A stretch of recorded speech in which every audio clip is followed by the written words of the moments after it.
বরিশাল বিভাগে একদিকে হামের প্রাদুর্ভাব, অন্যদিকে ডেঙ্গুর সংক্রমণ। দুই রোগের চাপই বাড়ছে উদ্বেগ।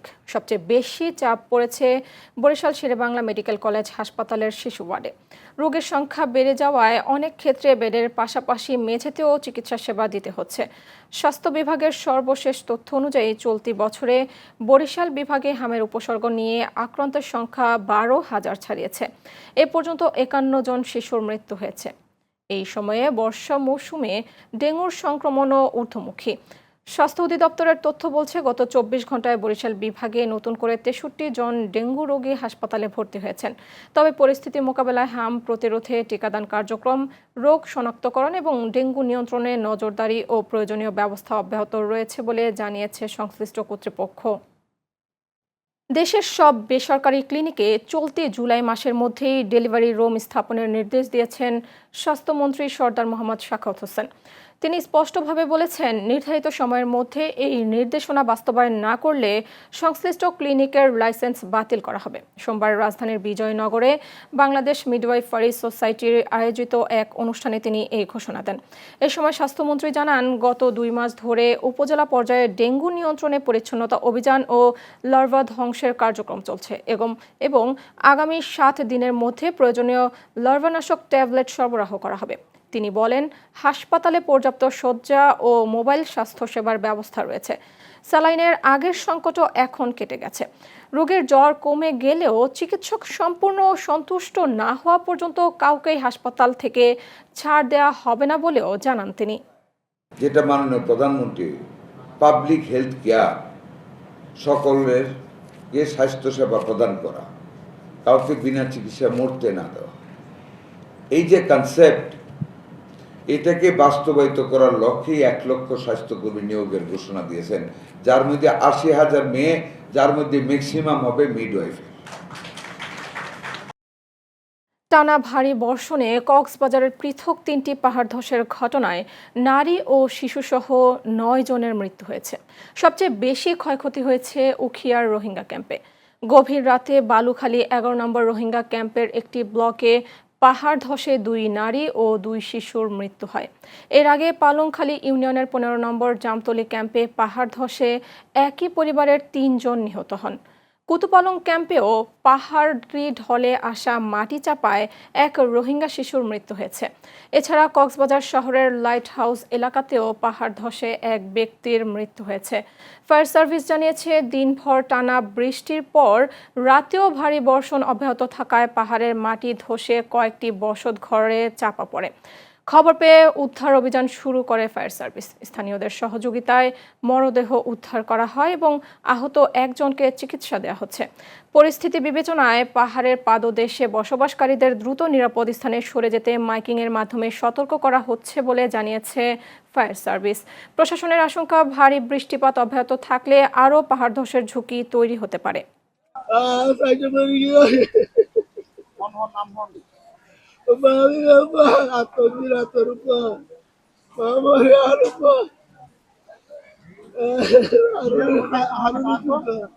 তারা রোদাদরি বল্লা থাকে, রোদাদরি বল্লা বলে তারা হান্ডার ঘুরা দেয়, তারা ব্যাগুনি আমাদের এখানে নেট আমাদের তারা আগে মাত্র তারা মত তারা নিজেও না জানে গরম বাজি তাকে কিনি লইয়ে গর বান্ধে পুরো কোম্পানি দিল হাত ইয়া দিবলা কোম্পানি লইয়া মাইতে নদী হান্দা হঙ্গুরি দিবলা রিয়া নদী নদী বাদে তো রাতের 12 যে তোর বিষয় দিয়া হান্দা মায়ের হরিয়ারে দুরমার মরা। রাজধানীর গণপরিবহনে নতুন মাইল ফলক যুক্ত হতে যাচ্ছে আগামী বছর। সংশ্লিষ্ট কর্মকর্তারা জানিয়েছেন, 2027 সালের এপ্রিলে মতিঝিল থেকে কমলাপুর পর্যন্ত ট্রেন চলাচল শুরু হবে। এর আগে আগামী জানুয়ারি থেকে উত্তরা উত্তর স্টেশন থেকে কমলাপুর পর্যন্ত পুরো রুটের রাতের বেলায় খালি ট্রেন চালিয়ে পরীক্ষামূলক কার্যক্রম পরিচালনা করা হবে। প্রকল্প সংশ্লিষ্টরা বলছেন, কমলাপুর পর্যন্ত সম্প্রসারণ কাজের প্রায় 77% ইতিমধ্যে শেষ হয়েছে। স্টেশনের কাঠামো নির্মাণ, ভায়াডাক্ট, রেল ট্র্যাক সহ অধিকাংশ মূল অবকাঠামোর কাজ সম্পূর্ণ হয়েছে। বর্তমানে প্রবেশ ও বের হওয়ার পথ, অভ্যন্তরীণ স্থাপত্য, বৈদ্যুতিক সরঞ্জাম স্থাপন এবং স্টেশনের সৌন্দর্য বর্ধনের কাজ চলছে। আগামী 2 মাসের মধ্যে ট্রাক বসানোর কাজও শেষ হবে বলে আশা করা হচ্ছে। দ্বিপক্ষীয় সম্পর্ক আরও জোরদারের লক্ষ্যে প্রধানমন্ত্রী তারেক রহমানের সঙ্গে সৌজন্য সাক্ষাৎ করেছেন ঢাকায় নিযুক্ত সৌদির রাষ্ট্রদূত ডক্টর আবদুল্লাহ জাফর এইচ বিন আবিয়া। আজ বাংলাদেশ সচিবালয়ের মন্ত্রিপরিষদ বিভাগে অনুষ্ঠিত এই সাক্ষাতে সৌদি ক্রাউন প্রিন্স মোহাম্মদ বিন সালমান আল সোয়াদের পাঠানো একটি চিঠি প্রধানমন্ত্রীর হাতে তুলে দেন রাষ্ট্রদূত। বৈঠকে বাংলাদেশ ও সৌদি আরবের পারস্পরিক স্বার্থ সংশ্লিষ্ট বিভিন্ন বিষয় ও দ্বিপক্ষীয় সহযোগিতা আরও সম্প্রসারণের নানা দিক নিয়ে আলোচনা হয়। এ সময় পররাষ্ট্রমন্ত্রী ডক্টর খলিলুর রহমান, প্রধানমন্ত্রীর পররাষ্ট্র বিষয়ক উপদেষ্টা হুমায়ুন কবির এবং ঢাকায় নিযুক্ত সৌদি আরবের উপরাষ্ট্রদূত ইব্রাহিম আবদুল্লাহ উপস্থিত ছিলেন। বড় পর্দার সামনে জড়ো হওয়া শত শত ব্রাজিল সমর্থকদের রাতটি শেষ হয়েছে হতাশা আর অশ্রুতে। বিশ্বকাপের শেষ 16 ম্যাচে নরওয়ের কাছে 2-1 গোলে হেরে ব্রাজিল বিদায় নেওয়ার পর মুহূর্তেই উৎসবের আবহ বদলে যায় নীরবতায়।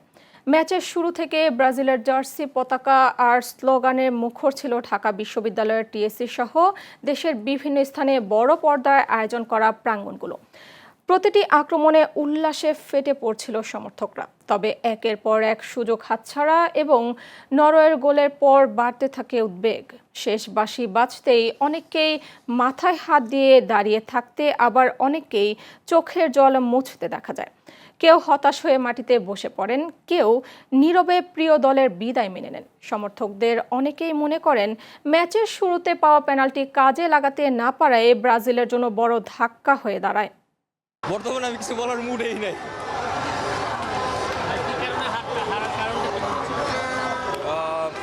ওভারঅল অনেক কিছু মিলে এখানে পারফরমেন্স তেমন আর জিত আছে, কিন্তু এই বলে আজকে খেলাটা মনে করেন যে দল করে ব্রাজিল, কিন্তু আজকে ব্রাজিল এইভাবে এত খারাপ খেলবে এটা আমার দ্বারা কল্পনা হয় নাই। কিন্তু ভাই আজকে দুর্ভাগ্য। তবে ভাই আমরা হারলো ব্রাজিল। পুরনো গুইমারেস ভাই ওর পেনাল্টি মিসেই ভাই ব্রাজিলের কুফাটা লাগছে ভাই। ওই অনেকগুলো গোল পাইছে ভাই, গোলগুলো এমন লাগছে এটা বলতে পারলাম না, পুরো বাজে খেলছে, খেলাই হয়নি। এটা স্বাভাবিক। তো হারার মেইন হচ্ছে ফার্স্ট যে পেনাল্টিটা এটা মিস করাটা হচ্ছে, আর হচ্ছে সেকেন্ড এনরিকের যে গোলটা। ব্রাজিল তো আসলে হারবে এটা আগের থেকে জানার কথা। ওদের তো খেলোয়াড় সে আগের মতো সে ভালো খেলোয়াড় নেই, নেইমার নেমে হলুদ কার্ড পাইছে। তারপরেও আমরা বাংলাদেশি সমর্থকরা চাইছিলাম যে ব্রাজিল জিতুক, অ্যাটলিস্ট আরেকটু। এতটি গোল মিস করছে ভাই, বলার বাইরে ভাই, এতটি গোল মিস করছে ভাই। ওরে ভাই ওরে পেনাল্টিটা দেওয়া উচিত হয় না ভাই। চাঁপাইনবাবগঞ্জে পুলিশের বিশেষ অভিযানে প্রায় 2 কেজি 700 গ্রাম হিরোইন সহ 4 জনকে আটক করেছে পুলিশ। রোববার দুপুরে পৌর এলাকার রেহাইচর ফুলকড়ি স্কুল সংলগ্ন একটি বাড়িতে গোপন সংবাদের ভিত্তিতে অভিযান চালিয়ে তাদের আটক করা হয়। এ সময় বাড়ির বিভিন্ন স্থান থেকে 20টি পৃথক প্লাস্টিকের প্যাকেট রাখা বিপুল পরিমাণ হিরোইন এবং মাদক প্যাকেটজাতকরণের ব্যবহৃত বিভিন্ন সরঞ্জাম উদ্ধার করা হয়। উদ্ধারকৃত মালামালের বাজার মূল্য প্রায় 2,50,00,000 টাকা। আটককৃতরা হলেন বাড়ির মালিক আব্দুর রহমান, তার স্ত্রী ও তাদের 2 ছেলে। পুলিশ সুপার গৌতম কুমার বিশ্বাস জানান, ঘটনাটি গুরুত্বের সঙ্গে তদন্ত করা হচ্ছে এবং মাদকের উৎস ও এর সঙ্গে জড়িত অন্যান্যদের শনাক্তের কাজ চলছে। জামালপুর পৌর শহরের মুসলিমাবাদ এলাকাকে মাদক ও অপরাধ মুক্ত করার দাবিতে বিক্ষোভ মিছিল ও প্রতিবাদ সমাবেশ করেছে স্থানীয় বাসিন্দারা। রোববার বিকেলে মুসলিমাবাদ এলাকায় সর্বস্তরের মানুষের অংশগ্রহণে এই কর্মসূচির আয়োজন করা হয়। মুসলিমাবাদ থেকে শুরু হওয়া বিক্ষোভ মিছিলটি শহরের প্রধান সড়ক প্রদক্ষিণ শেষে একই এলাকায় গিয়ে শেষ হয়। পরে অনুষ্ঠিত প্রতিবাদ সমাবেশে বক্তব্য দেন মুসলিমাবাদ সমাজ কল্যাণ সমিতির ভারপ্রাপ্ত সভাপতি সাইদুজ্জামান মাস্টার সহ অন্যান্য ব্যক্তিবর্গ। বক্তারা বলেন, মুসলিমাবাদকে সম্পূর্ণ মাদক ও অপরাধ মুক্ত না করা পর্যন্ত তাদের সামাজিক আন্দোলন অব্যাহত থাকবে। একই সঙ্গে মাদক ব্যবসায়ী ও অপরাধীদের বিরুদ্ধে কঠোর আইনগত ব্যবস্থা নিতে প্রশাসনের প্রতি আহ্বান জানান তারা। ভারতে বিভিন্ন মেয়াদে কারাভোগ শেষে ট্রাভেল পারমিটের মাধ্যমে 50 জন বাংলাদেশি নাগরিক বেনাপোল স্থলবন্দর দিয়ে দেশে ফিরেছেন। রোববার রাতে ভারতীয় ইমিগ্রেশন পুলিশ আনুষ্ঠানিক হস্তান্তরের পর বেনাপোল চেকপোস্ট ইমিগ্রেশন কর্তৃপক্ষ তাদের গ্রহণ করে। ফেরত আসাদের মধ্যে 44 জন পুরুষ ও 6 জন নারী রয়েছেন। সংশ্লিষ্ট সূত্র জানায়, তারা বিভিন্ন সময় অবৈধভাবে ভারতে প্রবেশের দায়ে আটক হয়ে আদালতের রায়ে 1.5 বছর থেকে সর্বোচ্চ 7 বছর পর্যন্ত কারাভোগ করেন। সাজা শেষে 2 দেশের সংশ্লিষ্ট কর্তৃপক্ষের সমন্বয়ে ট্রাভেল পারমিট ইস্যুর মাধ্যমে তাদের দেশে ফিরিয়ে আনা হয়। প্রয়োজনীয় ইমিগ্রেশন কার্যক্রম শেষে মানবাধিকার ভিত্তিক দুই সংস্থা রয়টার্স যশোর ও জাস্টিস অ্যান্ড কেয়ার তাদের প্রাথমিক সহায়তা, প্রয়োজনীয় পরামর্শ এবং পরিবারের সদস্যদের সঙ্গে যোগাযোগের ব্যবস্থা করে। পরে যাচাই বাছাই শেষে তাদের স্বজনদের কাছে হস্তান্তরের উদ্যোগ নেওয়া হয়। পীরগঞ্জে মাদকের ভয়াবহ বিস্তার রোধে এবং যুব সমাজকে মাদকের করাল গ্রাস থেকে রক্ষা করতে সচেতনতামূলক সভা অনুষ্ঠিত হয়েছে। রোববার সন্ধ্যায় ঠাকুরগাঁওয়ের পীরগঞ্জ উপজেলার সৈয়দপুর ইউনিয়নের ভুরভুশি কালী বাজারে স্থানীয় যুব সমাজের উদ্যোগে আয়োজিত এই সভায় অংশ নেন জনপ্রতিনিধি, প্রশাসনের ঊর্ধ্বতন কর্মকর্তা, পুলিশ প্রশাসন এবং রাজনৈতিক নেতারা। বিএনপির সাংগঠনিক সম্পাদক সাইফুল ইসলামের সঞ্চালনায় অনুষ্ঠিত সভায় বক্তব্য দেন ঠাকুরগাঁও ৩ আসনের সংসদ সদস্য জায়দুর রহমান সহ স্থানীয় নেতৃবৃন্দ। বক্তারা বলেন, মাদক শুধু একজন ব্যক্তির নয়, একটি পরিবার ও সমাজের জন্য বড় হুমকি। তাই মাদক নির্মূলে প্রশাসনের কঠোর পদক্ষেপের পাশাপাশি পরিবার, শিক্ষা প্রতিষ্ঠান, সামাজিক সংগঠন এবং সাধারণ মানুষের সম্মিলিত উদ্যোগ জরুরি। তারা মাদক ব্যবসায়ীদের বিরুদ্ধে কঠোর আইনগত ব্যবস্থা গ্রহণ এবং সচেতনতা বৃদ্ধির মাধ্যমে একটি নিরাপদ ও মাদক মুক্ত সমাজ গড়ে তোলার আহ্বান জানান। নরসিংদীতে মাদকের ভয়াবহতা সম্পর্কে জনসচেতনতা বৃদ্ধি এবং অসামাজিক কর্মকাণ্ডের বিরুদ্ধে সামাজিক প্রতিরোধ গড়ে তোলার লক্ষ্যে মাদক বিরোধী আলোচনা সভা অনুষ্ঠিত হয়েছে। রোববার বিকেলে সদর উপজেলার শিলমান্দি ইউনিয়নের গনেরগাঁও সরকারি প্রাথমিক বিদ্যালয় মাঠে স্থানীয় এলাকাবাসীর উদ্যোগে আয়োজিত এই সভায় সভাপতিত্ব করেন Narsingdi chamber of commerce and ইন্ডাস্ট্রির পরিচালক হাজী সানাউল্লাহ মিলন। এতে বক্তব্য দেন শিলমান্দি ইউনিয়ন বিএনপির সভাপতি মোহাম্মদ বোরহান উদ্দিন সহ স্থানীয় গণ্যমান্য ব্যক্তিরা। বক্তারা বলেন, মাদক নির্মূলে শুধু আইন প্রয়োগ বা প্রশাসনিক পদক্ষেপ যথেষ্ট নয়। এর পাশাপাশি পরিবার, শিক্ষা প্রতিষ্ঠান এবং সমাজের সব স্তরের সচেতনতা গড়ে তুলতে হবে। তরুণ প্রজন্মকে মাদকের ভয়াল থাবা থেকে রক্ষা করতে সবাইকে সম্মিলিতভাবে কাজ করার আহ্বান জানান তারা। চট্টগ্রামের দক্ষিণ কাট্টালীতে দুস্থ ও অসহায় মানুষের মাঝে ত্রাণের চাল বিতরণ করা হয়েছে। রোববার সন্ধ্যায় দক্ষিণ কাট্টালী হাজী আব্দুল আলী সরকারি প্রাথমিক বিদ্যালয় প্রাঙ্গণে দুর্যোগ ব্যবস্থাপনা ও ত্রাণ মন্ত্রণালয়ের বরাদ্দকৃত চাল বিতরণ অনুষ্ঠানে প্রধান অতিথি হিসেবে উপস্থিত ছিলেন চট্টগ্রাম 10 আসনের সংসদ সদস্য সাইদ আল নোমান।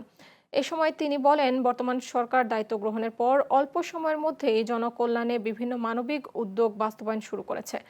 সরকারের মেয়াদ এখনো মাত্র 5 মাস হওয়ার বড় উন্নয়ন প্রকল্প বাস্তবায়নের কিছুটা সময় লাগবে। তবে জনগণের মৌলিক চাহিদা পূরণ এবং অসহায় মানুষের পাশে দাঁড়ানোর ক্ষেত্রে সরকারের আন্তরিকতার কোনো ঘাটতি নেই।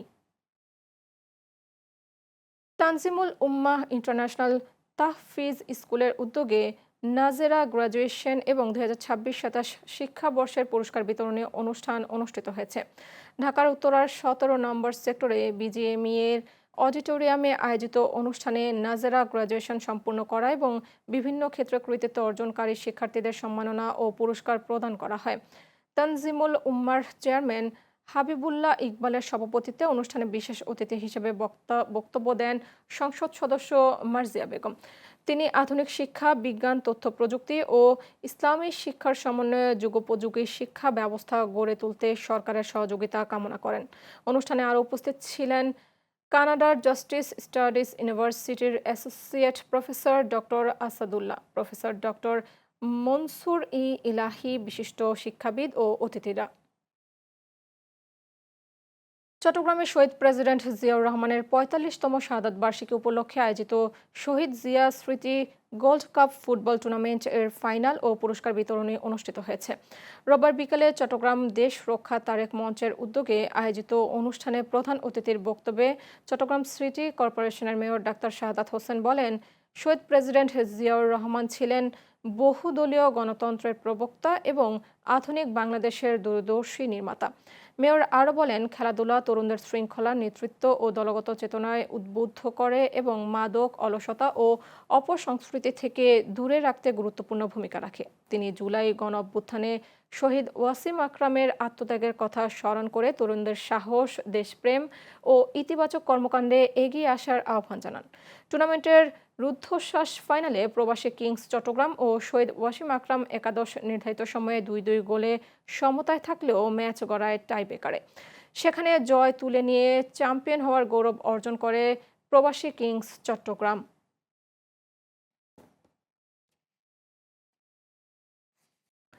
নওগাঁ সদর উপজেলায় নেশার টাকার বিরোধকে কেন্দ্র করে ছেলের হাতে বাবা নিহত হওয়ার ঘটনা ঘটেছে।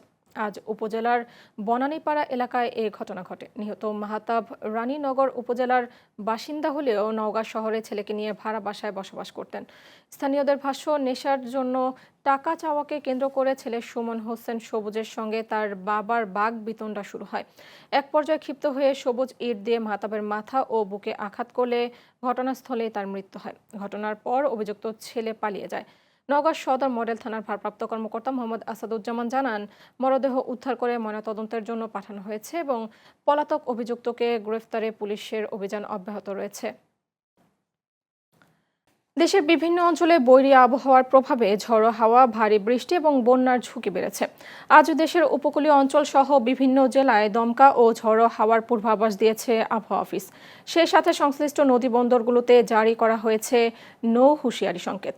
এদিকে টানা ভারী বৃষ্টিতে দেশের বিভিন্ন নদ নদীর পানি দ্রুত বৃদ্ধি পাচ্ছে। বাংলাদেশ পানি উন্নয়ন বোর্ডের বন্যা পূর্বাভাস ও সতর্কীকরণ কেন্দ্র জানিয়েছে, আগামী 5 দিনের মধ্যে চট্টগ্রাম ও দক্ষিণ পূর্বাঞ্চলের নদ নদীর পানি বিপদসীমা অতিক্রম করতে পারে। এতে বান্দরবন, কক্সবাজার, ফেনী, চট্টগ্রাম, খাগড়াছড়ি, লক্ষ্মীপুর ও নোয়াখালীর নিম্নাঞ্চলে স্বল্পমেয়াদী বন্যা ও প্লাবনের আশঙ্কা রয়েছে। এছাড়া 8 থেকে 10 জুলাইয়ের মধ্যে সিলেট, সুনামগঞ্জ, মৌলভীবাজার, হবিগঞ্জ, নেত্রকোনা, শেরপুর ও ময়মনসিংহ জেলার নদী সংলগ্ন নিম্নাঞ্চলেও সাময়িক প্লাবনের শঙ্কা রয়েছে।